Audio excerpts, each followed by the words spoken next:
Урматтуу мекендештер, дагы эле баягы жөтөл боюнча эмне үчүн биз грипп болуп атабыз, эмне үчүн грипптен кийин көпкө чейин жөтөл кармалып атат деген суроо көп болуп атат. Мына ушунун тегерегинде сөз кылып талдайлык. Канткенде биз жөтөлбөй калат экенбиз. Эмне үчүн адам бир инфекция келгенде эле бат эле жөтөлүп баштайт?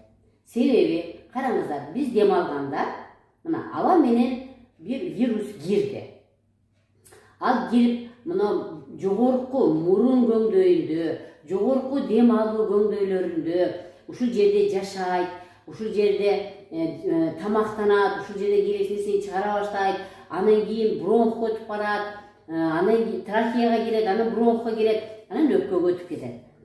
Демек, ушул мурун көңдөйүнө киргенде эле, ошол мурун көңдөйүнө кирген күнү эле биз мурун көңдөйүнө күнүгө бизге бир керексиз нерсе, ошо инфекция киргенге аракет кылат экен. Демек, биз ошол жакты күнүгө эртең менен туруп, сөзсүз түрдө же сода суу менен, же перек суу менен, же туздуу суу менен. Сиз күнүгө көчөгө эшикке чыгып баратканда сөзсүз түрдө мурдуңузду пүркүп, ошол менен чайкап, оозуңузду чайкап, мурдуңузду чайкасаңыз, сизге көчөгө чыгып бирөө түшкүрсө дагы кирген болсо, бул жерде щелочь деген чөйрө болуп турат дагы, кирген инфекция ушул жерден эле алар дальше бизге өтпөй калат да. Мына жакшы болуш үчүн, жакшы болуш эмес, мындай оорубай калыш үчүн эң биринчи биз күнүгө эч бир күн калтырбашыбыз керек. Күнүгө мурун көңдөйүн, ооз көңдөйүн күнүгө биз чайкап турушубуз керек экен. Эми хорошо, сиз чайкабай калдыңыз, ал өтүп кетти. Сизде ал жашап, ошол микроорганизм сизде жашап, бул жерде жашагандан кийин кан тамырга өтө баштайт. Кан тамырга өтүп, кан тамырдын ичине кирип, ал ошол жакта жашап, өзүнүн керексиз нерселерин чыгарып, кандын ичин булгап койду.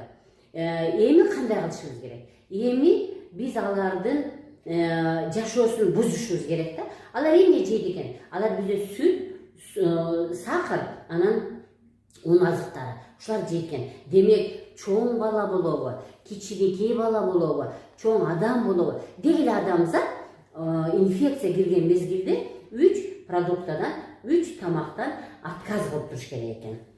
Мындан тышкары мен дайым силерге айтып келем, урматтуу мекендештер, мына ошол азыр кирип, кандын ичине кирип, канды булгагандан кийин кан тамырдын ичиндеги керексиз нерсени автоматтык түрдө без тамырга өткөрүлүп берди. Себеби мени ким угуп жүргөн болсо дайым билет, без тамырлар булар бизде канализациянын ролун аткарат экен. Демек бизге кирди инфекция, микроб кирип башка жер мезгилде, азыркы мезгилде значит вирус кирип аткан болсо, вирус кирген болсо, ал бизде жашап аткан болсо, ал биздин каныбызды булгаган болсо, демек ошо булганган кан тазаланыш үчүн кереги жок нерсени безге өткөрүп берет экен. Ошон үчүн экинчи кийинки биздин задача биз без тамырларын түртүшүбүз керек. Без тамыр дүйнө жүзүндө безди тазалай турган таблетка да жок, укол да жок деп айтып келемин. Демек биз безди тазалаш үчүн сөзсүз түрдө бездерге массаж жасашыбыз керек экен. Ким мага келген болсо билет, биздеги без, биздеги канализация 4 жактан чогулуп келет. Бутуңуздун учунан чогулуп келип, акыры сөөктүн артындагы венага куят. Эки колуңуздун учунан келип туруп венага куят.